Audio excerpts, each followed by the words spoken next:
మానవ Apple beauty నిన్ను చూసి కనిపెట్టాడా న్యూటన్ గ్రావిటీ నువ్వు పుట్టక ముందు లోకం చీకటి నీ వెలుగే ఎడిసన్ బల్బ్ అయిందా ఏమిటి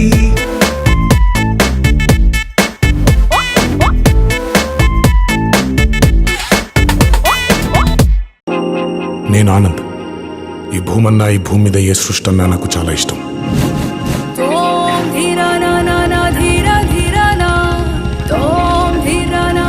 చెట్లు మొక్కలు గాలి నీరు వాటిని కాపాడుకోవటమే నా పని కూడా. It's a joggers park.